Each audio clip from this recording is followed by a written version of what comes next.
Hello students.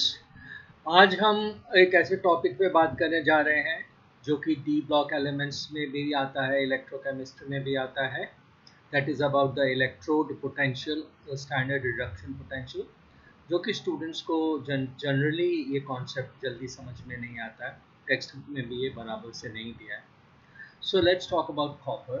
Now, one of the most significant features of the electrode potential of copper is that, as you can see, and you can see it from this diagram, कि ये जो transition elements हैं first row के, इसमें जो standard electrode potentials हैं वो देखो सब नेगेटिव वैल्यूज हैं, सब नेगेटिव वैल्यूज हैं।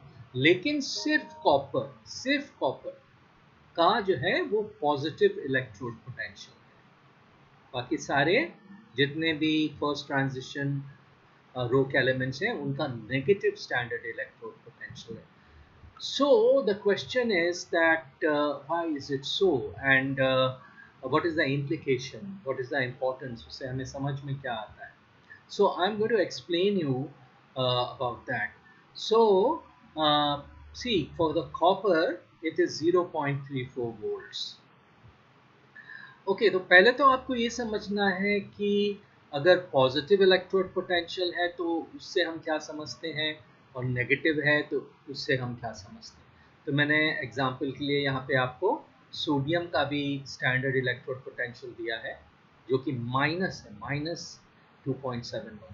तो माइनस जब होता है इसका मतलब होता है कि the loss of electron is easy, as everybody knows कि sodium alkali metal, they have a tendency to lose electron because they have one electron in the outermost shell, so they can easily lose. तो जो element easily electron lose करते हैं उनका negative electrode potential होता है।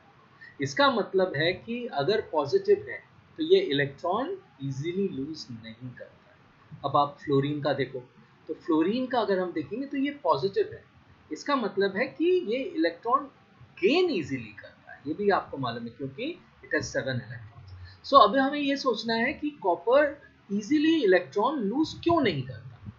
तो अब हम इसमें ये देखेंगे कि ये प्रोसेस होती क्या है। ये जो इलेक्ट्रोड्स को जो हम इस तरह से दिखाते हैं Cu2 plus aqueous and slash Cu solid, तो इसको अगर आप ये समझो कि अगर हम Cu सॉलिड से स्टार्ट करें तो पहले हमें Cu गैस में कन्वर्ट करना पड़ेगा, which is the enthalpy of atomization. फिर हमको इसमें से एक इलेक्ट्रॉन निकालना पड़ेगा, that will be first ionization enthalpy. फिर हमें दूसरा इलेक्ट्रॉन निकालना पड़ेगा, that will be the second ionization enthalpy. उसके बाद जब हम इसकी गैसियस स्टेट को एक्वस स्टेट में कन्वर्ट करेंगे यहाँ पे, तो ये हो जाएगी एंथैल्पी ऑफ हाइड्रेशन। यानी इसमें तीन चीजें लगती हैं, enthalpy of atomization, ionization energy and enthalpy of hydration. तो अगर ये इलेक्ट्रॉन इजीली लूज नहीं कर रहा है, पॉजिटिव है, इसका मतलब है कि और ये प्रोसेस एंडोथर्मिक है, एटोमाइजेशन, आयनाइजेशन एनर्जी ये एंडोथर्मिक है, जबकि हाइड्रेशन एक्सोथर्मिक है।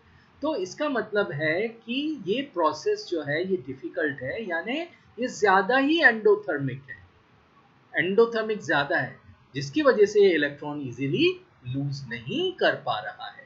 तो इसको हमने अगर फर्दर, मैंने यहाँ पे इंटरनेट से वैल्यूज निकाली है जो कि टेक्स्ट बुक में नहीं दी है, कि अगर आप इसका एटोमाइजेशन देखें तो ये 339 है, जबकि अगर आप सोडियम का देखें तो ये सिर्फ 108 है। तो मतलब कॉपर को एटोमाइजेशन करना डिफिकल्ट है। और अगर आप आयोनाइजेशन एनर्जी कंसिडर करें तो फर्स्ट आयोनाइजेशन एनर्जी है 745 किलो जूल्स पर मोल और सेकंड 1960। तो ये वैल्यूज काफी ज्यादा है, जबकि आप सोडियम का देखोगे तो ये सिर्फ 494 ही है, इसमें हमें सेकंड की जरूरत भी नहीं है। और हाइड्रेशन एनर्जी जो है ये यहाँ पे दी हुई है।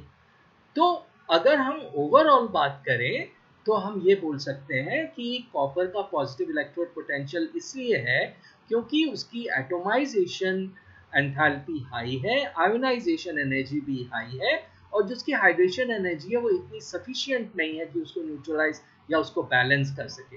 सो in other words it becomes difficult for copper to lose electrons, that means copper is less reactive, because metals should be easily able to lose their electrons.